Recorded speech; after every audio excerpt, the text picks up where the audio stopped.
Hi folks, you're with Tacitus today, your pushback channel. Thank you for joining this live stream. In this essay, I'd like to talk about whether or not any society can survive as an advanced society, can survive as a matriarchy or as matriarchal society. There's not many matriarchal societies in the world, and those that do exist are have been for all time at third world peasant status. So if it's a society that you're looking for to technologically advance, have advanced organizational structures, legal structures, contracts of ownership, these sorts of things, then a matriarchy is clearly not it. Now, has any society gone from being a patriarchy to a matriarchy? Now, some argue that given that the focus on equality of outcome in, say, the Soviet Union or some of the Eastern Bloc countries, that this was in effect going from a patriarchy to a matriarchy. Now, that's nonsense. All the people in all the senior, the real decision-making positions were all men. They're all ideologically on the same page, and only when you got down to the meaningless sort of hoi polloi jobs were equal outcomes being sought or produced, or there was no emphasis on equal outcomes the further you moved up the decision-making food chain. So, and the real decision makers again were all straight white men in the Soviet Union, indeed in Eastern Europe. Mainly jobs were created that would give the illusion of equal outcomes.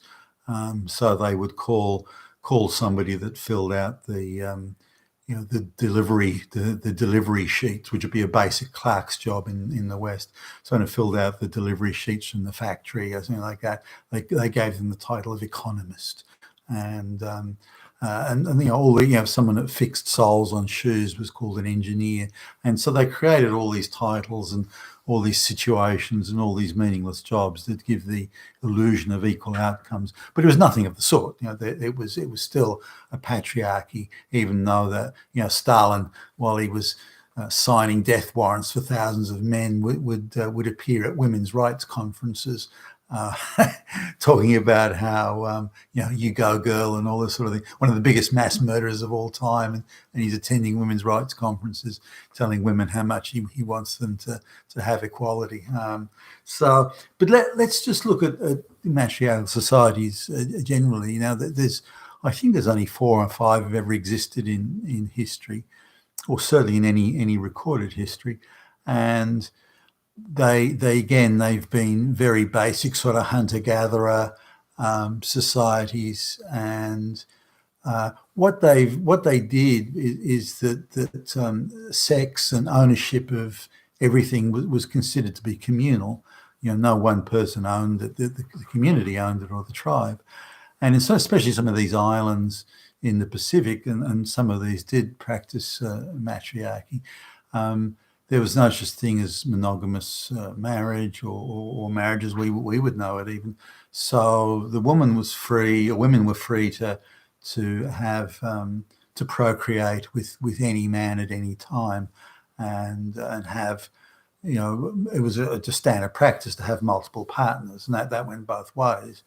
So because no one knew whose in terms of the male contribution, no one knew who the male parent was, or what parentage they were involved in with how many women.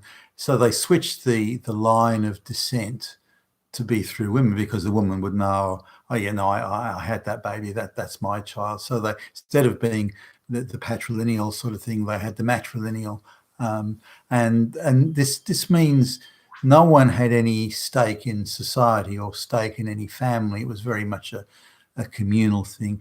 Now, the ideological left, the proverbial black lesbian, they may go into a swoon over there, oh, how beautiful. Oh. But the reality is no society that has that sort of social structure can ever advance beyond hunter-gatherer. So So they're kind of frozen in time there, and they just live in the Stone Age and do forever. Now some nomadic hunter-gatherer societies were patriarchal to some extent, and they didn't advance beyond the Stone Age. An example of that would be the Australian Aborigine, that they technologically they didn't move one step forward in 20,000 years. So this was astonishing to the first sort of white settlers coming here and realizing that these were Stone Age people. But nonetheless, that patriarchal societies are the only societies that ever advanced technologically and in terms of social structure. Now, there are a variety of reasons for this. There was, the early forms of what we would call capitalism, if you like, private property, that sort of thing, and rewards for high achievement within the circumstances of the time. So, say the guy who was good at bringing home the bacon, catching the dinner for that night, then he would have certain privileges and would get to own a hut, and other people would work for him to help him build his house, and then he would own that house, and so on. Now, the idea of procreation,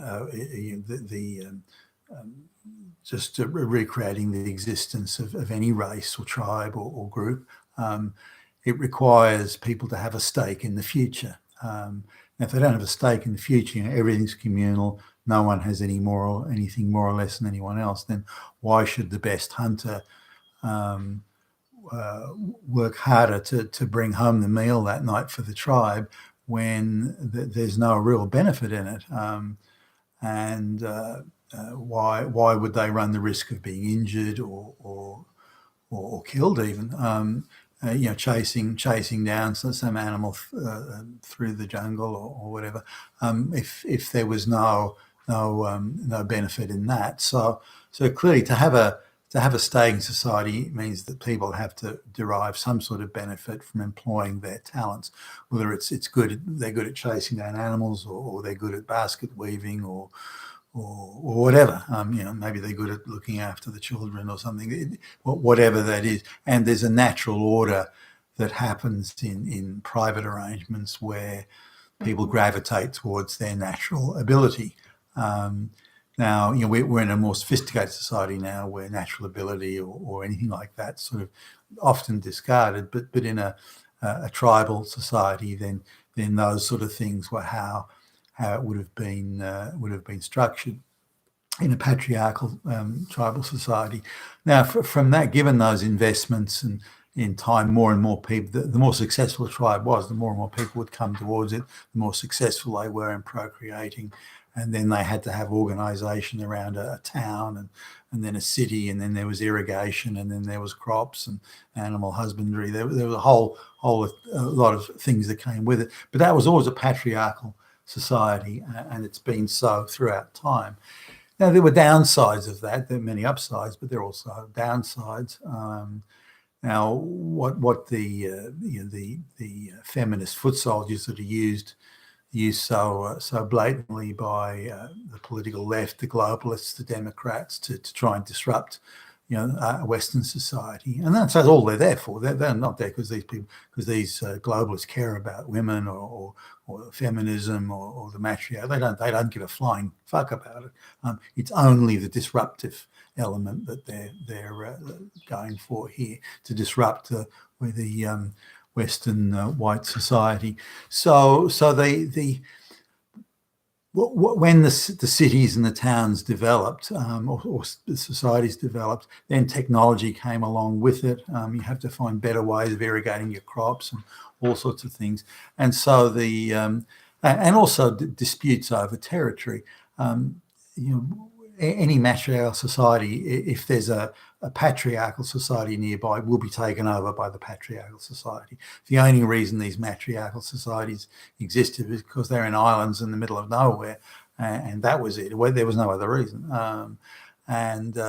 So if they'd had competition, immediate competition, or they'd been hard pressed for food, because living in an equatorial climate, food was bountiful and so on, then if because they were isolated, they were able to develop or not to develop any technology, and they keep their matriarchal communal system. If you look at the Jewish kibbutz, for example, which is again a communal sort of thing, women play a much more prominent role in the kibbutz than they would outside of it.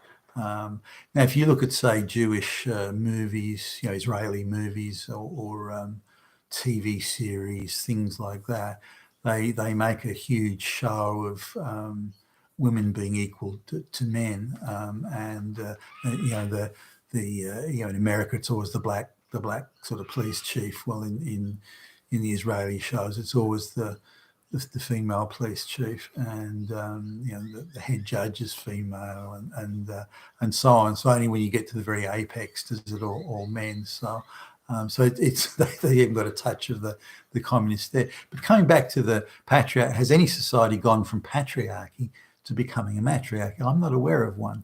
But this is what the globalists are trying to do at the moment. Now, remember, their intention is to undermine and disrupt and destroy white Western society. So they're using all the levers and all the undermining tactics that they can. Feminism here, and transgender bathrooms there, and gay lesbian somewhere else, and so on. So these are just all the devices they're employing, in the race and the gender and Black Lives Matter and Antifa. These are all the devices they're employing to undermine and destroy Western society. But make no mistake, the people at the apex are all men. Again, they've got their talking heads or their foot soldiers or their goons, but the people making these decisions and pulling the levers are all men. There's no women there in that. So there'll be like the Soviet Union. There'll be a patriarchy at the top, and making the real decisions, the serious decisions, and then the irrelevant decisions, or the ideological lower level decisions, they'll leave that to the black lesbians, but the other stuff's going to be exclusive for them. But once white Western society, the patriarchy as they like to call it's been destroyed, then, or sufficiently undermined, then the women and the black lesbians will be cast aside. They won't be needed anymore. They'll be useless. They'll be just excess baggage. The same happened when the Soviet Union or Eastern Europe fell to pieces. When the Soviet Union fell to pieces, the situation, women instantly reverted to a second-class citizen status almost overnight. Now, they were used as tokens and used as to front government positions as ministers, but the decision making was made elsewhere and by men. So, and I was stunned at how quickly it happened. I thought, given again the emphasis on equal outcomes in the Soviet Union for the sort of the middle and down, I was quite surprised at how quickly women became second-class citizens, and their occupations went from being so-called leadership roles, and then suddenly they're all hairdressers and kindergarten teachers and so on. That's when market forces were sort of applied. So I think in the case of the matriarchy, or going from patriarchy to matriarchy, it hasn't happened before, and it won't work. And we're assuming the intention of the globalists is to create a workable society, but it's not. It's not to do that. They've got no interest in creating a workable society in the immediate or shorter term anyway.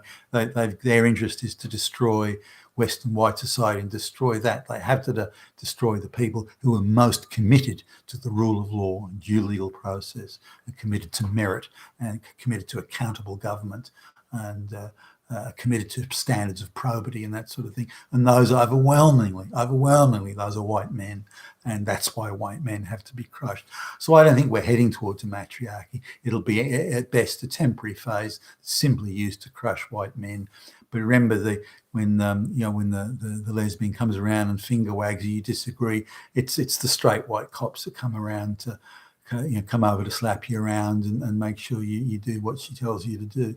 It's not a bunch of the black lesbian school teachers. They're not doing it. So they're turning us against each other for their own purposes. But if the only society that's going to apply the law, live by merit, and to advance technologically, and to have private property and contract ownership, it's only going to be a patriarchy. No other society can do that. So that's my take on that, and to give you some wider sort of scope on that issue. You've been with Tacitus today, your Pushback channel, and thank you for listening.